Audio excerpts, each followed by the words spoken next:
vibration of change, that magical place where life shifts from struggle to ease, from stagnation to forward movement, from old ways of being to new ways of becoming. Yes, it can seem rather elusive to get there, but when you are in it, you feel it down to your very core, and it can positively affect everything in your life, from your relationships to your health and well-being, from your career path to your abundance, from the quality of your inner connection to the fullness of your self-expression. Here on the Christine Upchurch Show, we explore ways to get into that vibration of change with experts in the fields of consciousness, psychology, spirituality, health, healing, and science. Hello, everybody. Welcome. So grateful you're joining us here today. You might be listening live on 1150 AM KKNW here in the Seattle area. And at the moment, it's sunny Seattle area, at least in my neck of the woods. Or you might be listening live anywhere around the world on transformationtalkradio.com, or perhaps live on Facebook Live, on my professional page, or after the fact on my YouTube channel, which I encourage you to sign up to, or one of the dozens of podcasts it sends up. But wherever and whenever, we're so grateful you're here because, you know, we do this show for you. And I'm really excited about our guest today, but I want to say hello to the people behind the technology first. Good morning, Mr. Benny Mathers at KKNW. Hi, Christine. Big hug to you. Here we go. Big hug back. Yes, Big hug back. Yeah, how are your boys doing? They're awesome. They're in school. Can't check in with them now. Maybe I should just surprise them one day. That'd be great, right? They're doing awesome. How old are the twins now? They turned 11 at the beginning of the month. Yeah, I figured it was around their birthday Yeah. time. So 11, I cannot believe it. I remember when they were, I don't know, 4. It's amazing. They're still little chatter bugs. They must take out for their dad or something. I mean, we're gonna go with that. And good morning to Jacob at Transformation Talk Radio. How you doing? Doing well. Good morning, Christine. How are you today? I'm doing well, thank you. I'm just so excited about the sunshine, and I'm so excited about our guest today. It's somebody who's been a guest on our show before, and the other day, she and I were having a conscious conversation, and I really wish that we had been recording it on Zoom or something because it was so insightful. But I know that our listeners will benefit if they get to be the proverbial fly on the wall and listen to what she has to say and what we have to say to each other, because really there's something magical about the process of conversation. It's the sort of thing where you can read books and you can go to presentations and you can watch some things online. But when there's this conversation, there's this back and forth that allows the thought process, the energetics to flow in a way that may be unexpected, and it can be more expansive than just the simple, one person, one idea coming across. Our guest today is Cate Montana. She is a best-selling author. She is a journalist. She's got this amazing background, and she balances the psychology and the science and the spirituality in a way that is fairly unique. I truly appreciate her. And also, by the way, folks, if any of you happen to be writing a book or working on an article for publication, she's a fabulous editor. So I would like to welcome our guest today, Cate Montana. Hey, Cate. Good morning. Good morning. It's still morning in the Pacific Northwest. Yes. Yes, it is. Thank you for the promotion. Work is good. Feeds the cat. And, I think that there are plenty of people who want to make their mark in the world via a book. More and more people are writing books, and you don't even have to find your way to a publisher. And when you don't go through a publisher, you don't automatically get the types of editors that you need to get to have a decent book. I mean, that's true. Having a show and having had a show for, it's pushing 9.5 years. I've been doing radio. It's the sort of thing where you can tell when somebody has jumped through the right editorial hoops and when they haven't. Once upon a time, if it was a self-published book, it's like, oh, I don't know, and you open the first page and there would be grammatical errors or, typos or whatever. Yeah. Some of the self-published books now are amazing. And it's clear when somebody has used an editor. So I did want to mention that as well, because I know you've edited my work before too. And one of the things, it's like, okay, so I've done some editing too, not the way you have, but I can be really good at the grammar, and I can be really good at the punctuation and all that stuff. But sometimes I don't go deep enough. Sometimes I don't get vulnerable enough. You also called me on that. Well, And yeah. so I think it's great to have somebody who's aware of the consciousness literature that's out there, as well as some of the scientific literature, because I know that you're a journalist in the scientific realm as well. Yeah. And to have somebody who's not only got an editorial eye, but also understands how somebody can make their mark within the field. Yeah, and we all have our beautiful perspective, which everybody has a voice and everybody has a story, and it's just remarkable. And to be able to be what do they call a doula? Yes. To help be a birth mom, to help. It's really cool. It's really cool. It's so interesting. My ego always used to want to be, I'm the star, I'm the author, I'm the person on the stage, let me tell you what I know. And it's really cool. Maybe it's just a sign of getting older, but now I just don't give a hoot so much about that. Right. Actually, I don't give a hoot at all. I could use a different word, but we'll use hoot. Thanks, Benny says, thank you, Kate. Yeah, I like hoot. I like it. In my wheelhouse. So now it's more about helping people get their own message out, and that's really cool. I like that. Mm-hmm. Yeah, and I'm so excited to be back on the show, because it's been a couple of years, and I was just you'd been on my mind, and so I was so glad when we connected a few days ago. It was just pretty amazing, especially the waters we got into. Oh yeah, and as you can probably guess, being on YouTube, being streaming on radio, besides some of the swear words, there's certain words that we have to stay away from because it sort of triggers the censorship.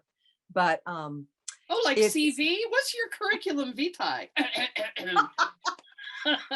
That's the new synonym. It's the new yes. And there are some great code words, and I've seen some amusing ways that people type this stuff to kind of avoid censorship. But it's really, we're not here to talk about the nitty gritty of the science, the nitty gritty of the debate. Really, you and I have both been on our journeys. And I know that, oh gosh, way back when, I don't know, it was probably 2014, 2015. I don't know, when you were still here, not on the mainland as opposed to Hawaii, and you'd come out and visited out on Orcas. Yeah. And you and I were talking about bucking against some of the spiritual tenets of the New Age movement. And we were sort of doing our own processing of, wait a minute, this is what I'm supposed to believe in, and I'm not sure that makes sense. And so, we've been on a similar journey. And over the last couple of years, I know that you, as a scientific journalist, a medical journalist, you've been sort of assessing what's been going on. And so you and I have been on a similar path that way, because, research statistician, has to dive deep into this stuff, which has led to a kind of deep dive within, to belief systems, to ego. Can you just share with our listeners and viewers a little bit about your journey, your inner journey over the last couple of years? Yeah, when COVID hit in 2020, it was like hitting a wall. It was like, all my life I'd been, we're so doing oriented. We're so wired to, we're professional. We're doing oriented. And when that happened, I just, all of a sudden, it was like a curtain came down and went, oh my God, the spiritual truth that there's nothing external that can satisfy me just became so obvious. And it was like, oh my God, it's really true. There's nothing out there in the world that can satisfy me, make me happy, fulfill me. There's nothing I could. And it was just like immediately just back down within. And I ended I ended up dropping pretty much, I was starting to promote another book and do another book, and I was writing a stage play, and I dropped all of that, and I ended up starting to teach A Course in Miracles, because it was like the only thing that matters is that we get our act together and that we figure out really who we are and who we really, really are. And it's not the persona that precipitated all this mess that we've been dealing with the last 2 years. It's not the ego. It's not the, it's like, so I started teaching A Course in Miracles, and then that led to a real shocker. Somebody introduced me to a book called A Course of Love, and which was, I don't know if you know about this, it's another channeled teaching of Jesus that it blew me out of the water. Here I am, I've got a huge class doing A Course in Miracles, and 6 months into the class, somebody introduces me to A Course of Love, and I'm like, there's no way that there's another channeled teaching of Jesus. And so I'm in the midst of this conversation with this woman who is a divine, beautiful, heart-based being that I adore and trust. And she's talking about this. Yes, it was channeled 30 years later by this woman named Mari Perrone. And in my mind, Christine was just going berserk, going, no, it took me long enough to figure that, to accept A Course in Miracles, and that there really was a channeling by Jesus, and there can't be another one, and there's nothing better. And all the while my mind is frothing, my heart is just exploding, going, yes, yes, yes. So as soon as I hung up the phone, I ordered it on Amazon, and it consumed me. It just took me over. And I realized that this is the next step for me from A Course in Miracles. And it's about, the Course in Miracles is about reframing our mind and waking up to that I'm not this persona, Cate Montana, who stands on a stage or who writes books or who has all these dreams and aspirations. No, who this deeper being is, and reworking the mind. But then the next step is to open the heart, so the heart and the mind can link up and the heart can lead.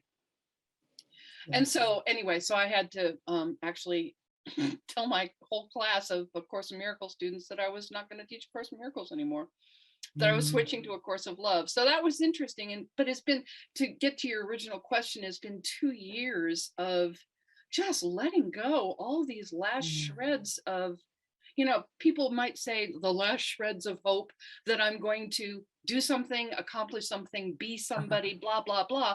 But it's been this rich dive into my heart and just following where that goes. So yeah, so I lose half my class of A Course in Miracles, and and then everybody the rest shifts over to A Course of Love, and I've just watched miracles happen in people's lives. I've just watched people, just let go of issues that have driven them for decades, and I've realized that it's this energetic portal. What's so cool about it is that I don't even have to understand what I'm reading anymore, because that's not the point. Is the intellectual mind can never wrap itself around that who we really are place. And so I've just accepted that energetic portals exist, like A Course of Love, et cetera, et cetera. And then just, if you're pulled, explore, walk through, and that it's easy. That's one of the real revelations I've had in the past couple of years, Christine, because we're in the midst of this horrific social breakdown where nothing is easy and everything is torturous and tortured and blah, blah, blah. And it's just like, all of a sudden, life has just gotten so easy, because I've dropped a lot of the mental conversation and argument within myself, and just eased into the simplicity of my heart. And then I just follow it, whatever shows up next is the right thing to do. And I find it fascinating that you got to a place that where some people would say you just don't care anymore, right? Yeah. And I have gotten to the same place, and I'm not always there, mind you, but it's been a significant part of my transformation over the last couple of years. And it's the kind of thing where letting go of the shoulds, letting go of the want tos, letting go of the mission desire, which is, I was always so mission based before, has led me to this I don't care, and this is expansive place. Yes. And it's been so surprising, like, okay, well, is it just the stage of life I'm at? Have I just been, run ragged with my belief systems about certain things in our world kind of being, beaten up and transformed to like disbelieve a whole lot of things. Am I weary? It's like, no, I just don't care about the same things anymore. And in that creates this sort of beingness and this sense of allowing that is incredibly expansive. Yeah. Nothing looks the same and everything looks the same. I love that. I love that. Yeah, and it's weird. It's funny because I had about a year ago I had this interesting experience. I was busy cutting up some vegetables in the kitchen, and there I am working with a sharp knife and I think carrot or something like that, and I'm looking through my eyes and I'm looking at my hands. I no longer feel my body. And I'm looking at my hands and I'm like, my hands? Are those my hands? No, not my hands. Are those my hands? And it was like I was observing from this other place through my body, but not so it wasn't like I was transcending the body completely and sort of like looking down on myself like astral projection or something like that. It was like there I was in my body functioning as a human being going about a daily task, cooking dinner, and yet I was disconnected from my body and yet still seeing through my eyes. And it was this weirdest thing. I'm sure that, in some cases, psychologists would say, oh, she needs to be locked up for that, right? But it felt like this incredibly significant few moments where I recognized this duality that we're living in, and not the good, bad duality, because that's a whole other thing, but this duality of being spirit, witnessing the life within the human form, but also being the human going about life. That's so interesting, because one of the things that Jesus talks about in A Course of Love is that we have come to a place in evolution of creation where, so the original urge was to express through physical form. And then we got locked into physical form and identified with physical form. So then the struggle in physical form was to get out of physical form and get back to our original light. So it was always about getting out to God, getting Right. back to God, the higher self. Please, higher self, save me. And so, and this has rocked my world in the last couple of years, Christine, is because now it's about actually really being God in form and creating. And Jesus calls that, we are now at the time of the elevated self of form. We've been God, and we're still God. We've been locked in form, identified with form. We've struggled to get back to God, but we've never experienced God as the original point of creation was to walk and talk and chew gum as the divine beings that we are. And so then the locus of perception, how you identify, it's, I've been like everybody else locked into this body thinking that, and identifying with this, with form, then trying to get out of form. But then there's this place when that's who we really are, that perspective just gradually starts taking us over until the center of perception isn't I'm the body trying to be spiritual. It's all of a sudden the spiritual aspect of ourselves that encapsulates the body. It surrounds the body. It permeates the body. It animates the body. It is the body, but it's more than the body. So it's like this surrounding perception. And that's what you experienced in that moment in the kitchen. You were your body. You were aware of your body. You were acting through your body, but you weren't your body. You were larger than your body, but you weren't out of your body. Exactly. That's the bingo. That's what we're looking for. And what I've been saying for years now is that we've, so many of the spiritual teachings have been about, transcending the body, as you talked about, and reaching up and connecting in that higher frequency vibration. But really, it's a matter of coming into a fuller vibration that includes the high frequency vibration, as well as the lower frequency, denser vibration of the body. And that's so important, because that what that does is it's essentially grounding the light within the body, grounding the light, more light onto the planet, which I believe will ultimately shift the planet. Oh, it's that, there's no more ultimately about it, Christine. It's shifted the planet, and that's why we're seeing the what did I say? The hoot storm. The hoot storm that's been going on for the last 2 years, because we have been dreaming of this new place, this new expression, this expression of the elevated self in form. And for eons, it was the original point of creation to begin with. And now we're stepping into those big shoes that have always been waiting for us. And when we do that, then all of the crapola that has been the creation of the ego, of the fear-based separated self, that thrives and desperately needs control and power over, and it is consumption based. It's got to have more and more and more to feed its emptiness. That's the spotlight's on it, baby. So that's what we're seeing, and it's taken me a while to kind of like, wow, have we really already moved into this amazing space? Yes, we have. I've gone from, at the beginning of the whole COVID show, going, oh my God, it's all falling apart and it's terrible, to, oh my God, it's all falling apart and it's supposed to, it has to, and we have created this. Yes. And this is just the gateway. And it's, some people call it devolution. That's an important part of, devolving in a way to get devolution.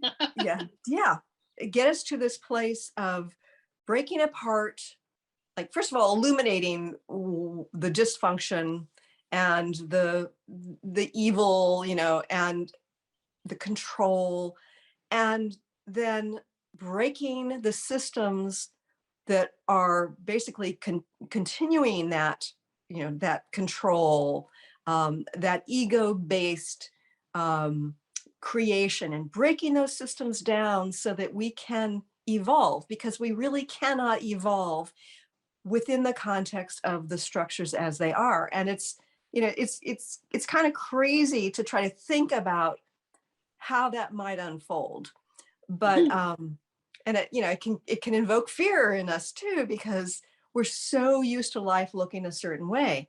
And it's not just a matter of whether we go to the store with or without this thing over our face or not.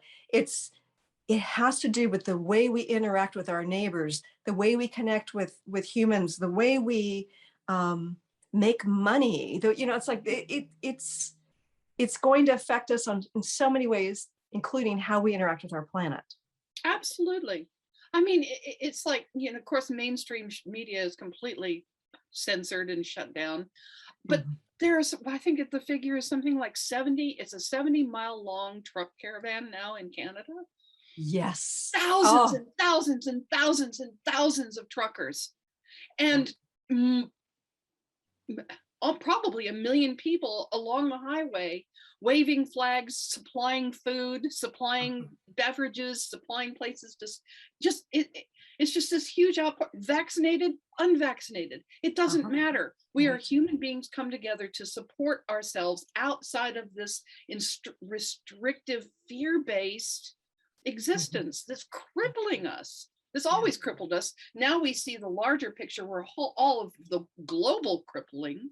And it's just like, we're not, the whole joke about the journey, spiritual journey, is that, to finally see what you're not. Yes. And we're finally on a global level, whether you're Hindu, Muslim, Arabic, agnostic, atheistic, whatever you are, is to see, oh my God, I can't identify with this crap anymore. And go, whoa, well, if I'm not that, and I don't feel, and it's not about the issues where we can go to war with one another. We're so sick of the war. We are. And this is such a beautiful place to finally come to. Oh my God. I I hit a wall with a very close friend and business associate of 17 years over the C word. And Mhm. um and it was such an opportunity because I dropped it. I so wanted to get my point across. I so wanted to be, I didn't even want to be right. I just wanted to be heard and understood and accepted. And Right. it wasn't happening. And I had to let that go. I remember waking up at 3 o'clock in the morning and I'm all, I'm going to respond to that email. And you're lying there at 3 a.m. going, well, I could say this and I could say that. And, you're all knotted up. And it's like, and I lay there and I went, this sucks. This is stupid. I don't want to do this anymore. And I got off it like that. I dropped it. And it ended up ending the relationship, but it was an imbalanced relationship anyway that actually needed to go so that Mhm. it could have, Yeah. so that the other person could evolve, I could evolve and move on. Yeah. And it's Yeah. like, wow.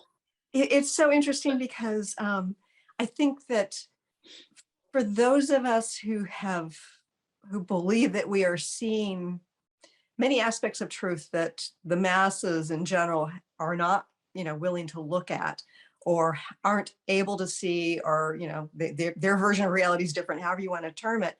I think that many of us have had to let go of relationships of all sorts.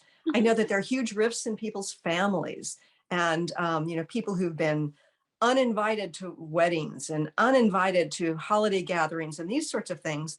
And then there are friendships that end, and people are exiting businesses or jobs because they're told they have to do one thing and it's not in alignment with who they are. And so, although these aren't necessarily easy decisions on one level, another level, it is easy. It's just navigating who we are and how we move about in life, and the choices we make. Yep. That, and I've seen so many friends and counseled numerous people through this really painful passage where you are disinvited to your sister's wedding. And it's like, and to stand firm in who you are, but to love who you are and to acknowledge who you are is so incredibly powerful. And then not make the other person wrong, but to, here we come back to the whole sticky issue of, is love enough? Is it Mm. enough that I simply hold love for myself, for my sister, for my family? It doesn't mean I'm going to get railroaded into doing something I don't want to do. It doesn't mean I'm heard and understood, but I sit in love, and maybe my sister will come back into my life at another time, maybe not. Is Mhm. love enough? Do I trust that, across space and time, will that be enough that I'm still connected to her Yeah. and that I can still embrace her and be whole and be still with my family in spirit? Is that enough? Because we're Mhm. being called on our BS about, well, I'm a spiritual person and it's all about love. And then we hit these places Yeah. and it's a Fisher cut bait time. And it's interesting to see some of the divisiveness and some of the hate speech against those who chose not to get the what in the arm. Mhm. Um, and then to see some of these people who've said horrific things about, they should have their kids taken away, or I mean, they're horrible, horrible things. Hope they Mhm. die. You know, seeing that they get their next one, and then within 48 hours, within 24 hours, they're dead of a blood clot or whatever. And it's like, to be able to see that, it's not like, oh well, they got their They just got desserts. theirs. It's Yeah. it's more like, how sad it you know it feels like. First of all, it on a human level, it feels very frustrating to not be able to sway people based on information, right? Mhm. And the information's out there. But beyond that, it's the sort of thing where we have to continue to have compassion for those who have hated us, for those who have, you know, eh, um, sort of fed the divisiveness that is so toxic to our planet right now. And to trust that they had their soul's journey, they played their role within the context of this collective, but to not feel a sense of, vengeful enjoyment. Yeah. I mean, who is it? I mean, for God's sakes, Jesus, would look people in the eye and say, you're not my mother. You're not my father. You walk away from your family. And because that's not our real it is our real family, but it's not our real family. Our real family is of the heart and the soul. And we have got to be able to learn to let go. So, and at a certain point, it's not even easier than said than done. It's just like, we've got to let go. And I've got a dear friend who's, she couldn't wait for the vaccine for her little 11-year-old boy, who just is just this precious being. And I just had to let go. She didn't want to hear a word about anything. And and here's the human, here's the horrible human side. Horrible human. Here's just the human side. And have I had a thought like, well, if he gets sick and dies, that'll show you that I was right? That voice is there. It's in all of us. Well, it's in me. I'll just raise my hand and say it's in me. And I've stopped judging it. It's just that perspective. It's just that stupid little human blah blah. And that's not who I am. Yeah. And so it doesn't twist me up anymore that comes up. I just go, yeah. Which reminds me of that other part of the conversation that we had the other day talking about Wetiko. The mind parasite. Yeah, tell us a little bit about that. It's fascinating. Boy. It is fascinating. I'll even hold up a book. I don't know, is it reversed? No, it's correct. It's correct. Yeah. So Wetiko, healing the mind virus that plagues our world. There's this, who hasn't seen the image of the angel on one shoulder and the devil on the other?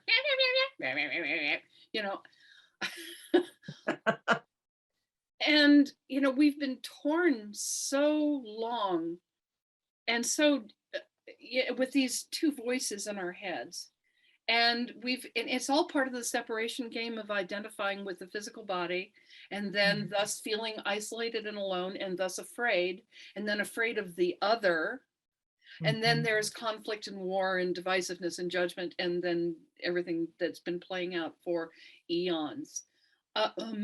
So there's this growing understanding that this voice of separation is aligned with a force, if you will, of, I'll use the word evil, which is something that I dodged the whole evil darkness conversation. Being a spiritual person, I was all about the light. And okay, so I had to do some shadow work because that's part of the spiritual journey process. You got to look at your shadow, but I'm not really my shadow, and it really doesn't matter, and I've left it behind long ago. I'm safely beyond that. But and that thought about my friend's son obviously is the lie to that. I've not left that behind. It's just part of us. And it's a story that has plagued humanity forever. And it is based in this fear, in this sense of separate self. But this is so bizarre and out of my wheelhouse, Christine, that I came across this whole conversation. So I've been listening to a woman by the name of Jacqueline Hobbs, and she's also known as Oracle Girl, oraclegirl.org. I highly recommend anybody check her out. She's really, I can't even describe this woman, but she's basically says, look, I'm here, I'm from the future, this is what I do. I've been drawn here because this is a situation where humanity is equal to this new life that we've been setting forward and dreaming together across time and space and dimensions. And so she just holds something called a purification space that helps us align our own energies with who we really are. So that's her. But she also talks about this other presence that has been influencing humanity in the dark for millions of years. And then, so I'm like, right. And then I run across this Wetiko book by Paul Levy. And he's talking about, and there's a word for this presence, this dark, it's interdimensional, it's non-physical, and yet it works into the physical through us. It's called a mind parasite. It's called Wetiko in the Native American, I think Ojibwe. It's called in the Sioux Nation, I think they call it Wendigo. In Arabic, it's referred to as Iblis, Shaitan, biblical, Abrahamic religions. The Kabbalah calls it Kelipat. Sri Aurobindo calls it the hostile force. Other people call it mind parasites. And then I haven't listened to David Icke, the gentleman from, everybody labels him a conspiracy theorist par excellence. Who's been right about a whole lot of things so far. Who's been right about a whole lot of things. I haven't listened to David Icke in 15 years, and I accidentally stumble across this, and I sent you the link. I don't know did you watch that? Have you? Oh, I haven't watched it yet, but I have watched some of his things over the last year. And it just nails it in a nutshell. He just goes, look, XYZ millions of years ago, us beautiful spirit, light body entities, interdimensional beings of love, wanted the physical experience, and there was a force that created the image of the body that actually entrapped us. And we got locked into an image, and it was actually a scientific projection of a hologram. Interesting. And we beautiful non-corporeal blah blah blah entities got enmeshed in this holographic projection, and we've been trapped ever since, identifying with the body, all the fear, separation, blah blah that comes from that. And so, and what's fascinating is there's all these scientists now. I can't remember the guy's name, Dr. James.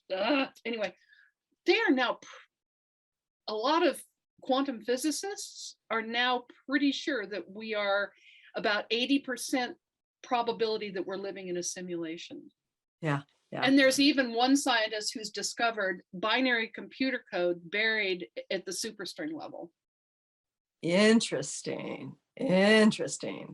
Well, yeah. Okay. So I just want to back up here for a minute, because you're talking about something that I would call evil, and it sounds like there are a lot of different names for it. And it's not just like, oh, the darkness of our shadow, but rather some entities or some energy that it has been affecting humanity. And it brings me back to this concept of bucking the New Age system, because one of the tenets of the New Age system is that there's only love and fear. And one of the corollaries to that is that evil doesn't exist. It's really fear. And I think that for most humans, who are whole and in a variety of ways, that's absolutely true. But I also believe that there is this evil energy that has infected plenty of people, and that they use that evil to create the fear in people that creates the bigger shadows and so forth. So what's your perspective on evil then? This is so nascent in me. This is also recent. This all right, I've been on the spiritual path for 40 years, and this is the last 3 months that I've been looking at this. Mm-hmm. So this is so raw and new for me, Christine. Mm-hmm. My take on it is that this force exists, that it comes from a different source.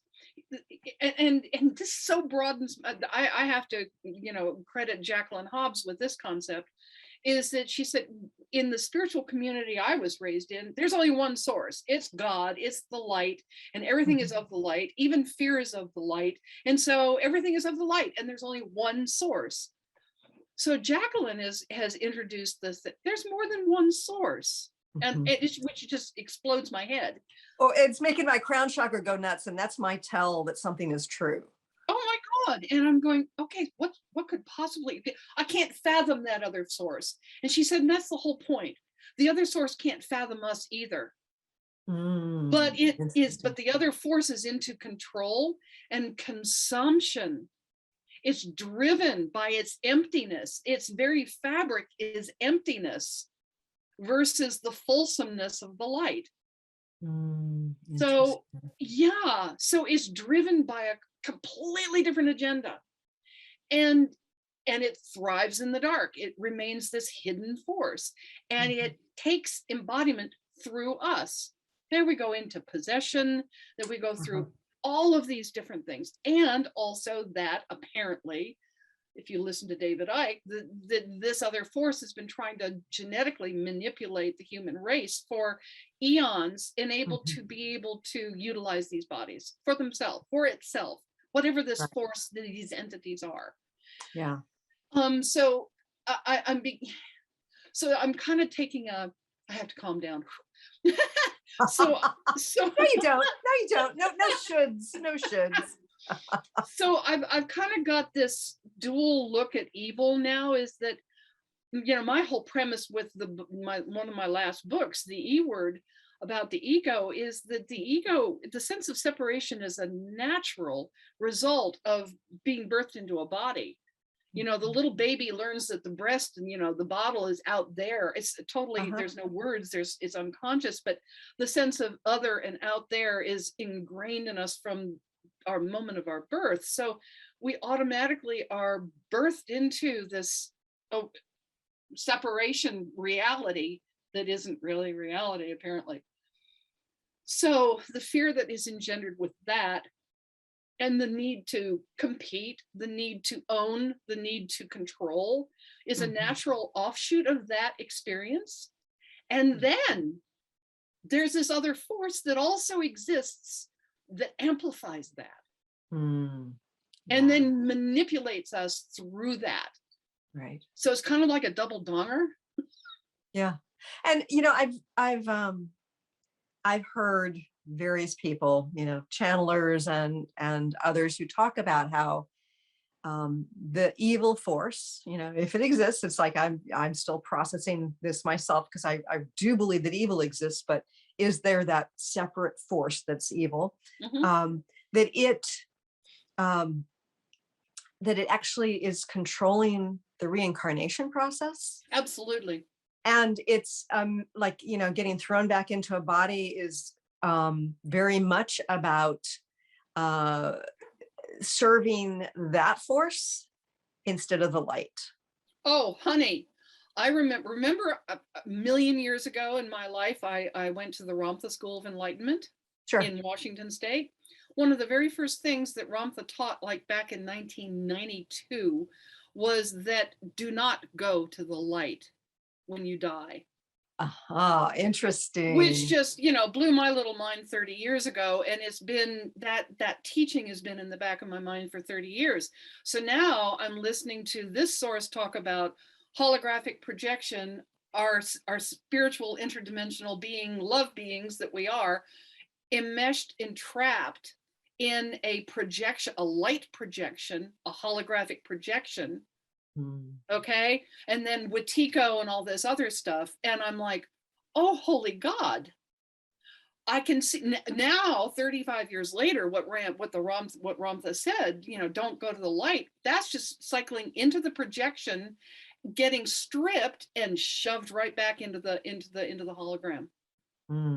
So he always advised, he said, hang a left, go to the void, and just hang out, and then let your own being settle, your own inner light create your next step for you, rather than being caught in an external projection. It's interesting because I've heard Tom Kenyon, who channels the Hathors, the Hathors saying the exact same thing. Don't go to the light after you pass, stay in that void, because that is that powerful place of creation or something along those lines. But, basically saying the same thing. And so when we think about people's near-death experiences, when they come back, they talk about this incredible feeling they have when they go to the light, when they merge with the light. And it makes me wonder, like, okay, well, there's got to be good to this, because they come back and they feel incredibly loved and all this. But is it a matter of just keeping us in this matrix? And is there any problem with us staying in the matrix? Maybe there's soul growth, or really should we be getting out of the matrix? I don't know. Well, here we come right back to where we almost started with what Jesus talks about is time to be the elevated self of form. There is a certain point, I think, in this experience where the darkness and the fear and the illusion of separation goes bye-bye. It has to. It's evolution. I mean, if there's anything I've learned to trust is life. Life is evolutionary. Now, humanity may not be, we may self-implode and destroy ourselves and humanity won't be around, but life will continue to evolve with us or without us. Right. So without that judgment about that, it's like I'm taking great comfort in that, and that all the stuff that we're dealing with these last 2 years, oh my God, this is the birth pangs of us moving into who we really are, into the light of our own being of love that is going to spit that other force out. And then our own internal sense of separation and fear, which we call the ego, that drives all that. Without that other force amplifying that message of fear and illusion of separation, then we have our opportunity to be who we really are and just take the mask off and go, oh, holy Moses, there you are, Peter. I just watched Hook the other day. Sorry, there you are, Peter. And I remember, and here I got to go back to Ramtha and 35 years ago. I remember him saying at a session one night, he said, when they turn the machines off that have been pumping that's been holding this holographic image of fear that we've been trapped in, he said, when they turn the machines off, you'll know finally who you are. You'll be able to see who you are. Wow. For part of my journey with this concept of this evil force, so to speak. I was raised Christian. I was taught about Satan and, all that. And then I got beyond a lot of the fear. And I think it's very helpful in the sense of not believing in evil to get beyond the fear, right? Because if you think there's only light, then when you play in the light, then you're safe, right? So I'd gotten really good at having clear energetic boundaries. And there's plenty of darkness out there. I mean, I've seen things come out of people before, with eyes that look directly at me, this shadow stuff that comes out. And so I know that there are these things that exist. And so, I've got really good boundaries in my home. I've got really good boundaries around myself. And it's something that I've, partly it's about working to create those boundaries, but part of it's just like evolving to have enough light that the boundaries are there. And oh gosh, a few months ago, all of a sudden there was this being, let me precede that about, I don't know, 9 months ago or whatever, 8 months ago, my guide started presenting me with this huge sword of light, this white light sword, and it was put in front of me, and I intuitively knew that I was supposed to drop it into my body. So I'd see it sort of in my mind's eye and put it in. And then I found myself spontaneously saying the phrase Christ consciousness. When you say that phrase, for me, it was like it was shifting my energy. I had no idea why. I mean, I know about Christ consciousness, but it's not like, I haven't been worshiping in that realm, that so to speak. So it's just sort of like the spontaneous thing. So several times a day, I'd have this sort of light that I put into my body, and I would just spontaneously occasionally say Christ consciousness. Well, a few months ago, this really dark entity was coming, not into my space, but coming to fight me. And I intuitively knew to pull the sword in and to whoosh light out. And sometimes I'd say Christ consciousness. And it wasn't, and I had to work really hard to not come to this place of fear. And it was, it would occasionally have a face that looked like somebody in the public realm that everybody around the world knows. But I'm not even going to get into who that is. But it was like this for 2.5 days and nights, sort of random times. This thing would come in, and I'd go through this process, bring in a light sword and whoosh light out, and eventually it was just gone. And so it really shifted my perspective about this concept that evil doesn't exist, this concept that there's only love and fear, because I did a really good job not coming to this place of fear. which was not always easy because this thing was like vicious. And it still existed. And then it felt like it disappeared. And I don't feel like it just like wandered off, to deal with somebody else. I really feel like it was exiting the planet. So it's like this mind-blowing experience that I had no expectations about. Yeah. And it felt very much connected to that energetic control system. When I picked up, I don't know why I'm pushing Paul Levy's book, but I am. When I picked up this book, this is just a couple of months ago. It was actually over Christmas, and I was like, I consciously went, "Oh God," because I knew I was opening up a gateway here. Because when I first opened up, when I cracked my Kundalini through excessive unguided meditation way early in my life, the stuff that I experienced, oh my God. I mean, the dark astral realms, that's where I spent probably a year battling that. And I remember my last engagement was I would be dragged out of my body at night. I could hear gabbling and shrieking in the distance, and I could feel hands all over my body, and then my astral body would be pulled out and I'd be hurled. And the last place I was thrown was this horrible graveyard, and I'm terrified and I'm creeping around. There was this huge slimy crypt, and I'm walking up past this crypt, and this enormous red-eyed fangs dripping claws, big beast comes, and I'm like just out of my mind with fear, and it gets like right here, and all of a sudden that sort of light, that something just rose, love. My light rose up in me, and I felt such love, and I looked at that beast in the eyes with such love, and the eyes just went, ah! And it turned and ran. Oh, interesting. And then I was back in my body, and I was never bothered again. Interesting. Well, and that's not true. Every once in a while over the course of decades, I've had encounters with dark forces. Absolutely. Yeah. So I knew that if I was going to open this book, I was going to open myself back up to because I'm contemplating it, right. And it's just like, and then why wouldn't I contemplate it and be okay? Because either I know who I am or I don't. Is there still a whisper of fear? Yeah. That's part of me. Blah, blah. It's the past. It's normal. It's regular. It's whatever it is. It's just a habit. It's not who I am. Oh, I like that. It's just a habit. It's a habit.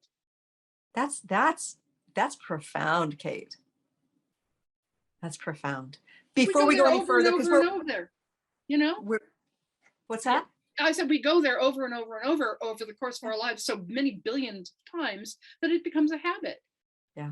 But it's not who we are. And at a certain point, we are who we are. We shine that light, and we can depend on that. I had 3 disturbed nights reading this book. Not bad, but I definitely had bad dreams. I don't get bad dreams. But I knew it, but I was even aware in the dreams. It's like, oh, okay, yeah, I know what this is. Yeah. There was a level of consciousness. So it was very cool. And for me, the past couple of years, delving into, people will call it the truther movement. It's the darker aspects of things that are unfolding. I had some disturbed nights too, and it wasn't like bad dreams I was aware of. It was just kind of like, couldn't sleep all the way through the night. I'd wake up. But before we go any further, because we're running out of time here, I want to make sure people know how they can connect with you, Cate. God, I'm on Facebook still. Cate Montana. Cate. I think, doesn't matter. I hate Facebook. Cate Montana, because I can't say anything real. So www.catemontana.com. That's the best place to reach me. And Cate is spelled with a C, C-A-T-E. Yep. Montana, just like the state in the United States. And before I say my goodbyes, I want you to all go check out Cate's website. Also, if you enjoy these conversations, if you want to share this with others, please go sign up on my YouTube channel, subscribe, like. This particular interview will be up in a couple of days, and so you'll be able to share that with others. Cate, it's always expansive to talk to you. Thank you for letting our listeners be the proverbial flies on the wall. Lovely. Thank you so much, Christine. I loved it again, always. And I really appreciate those of you who have tuned in and watched. Again, catemontana.com. My website's christineupchurch.com, and you can subscribe to my YouTube channel, Christine Upchurch. Thanks, everybody. Thanks so much for tuning in today. If you'd like to empower yourself to step further into your vibration of change, please visit my website at christineupchurch.com, where you can learn more about my insights, upcoming events, and private sessions.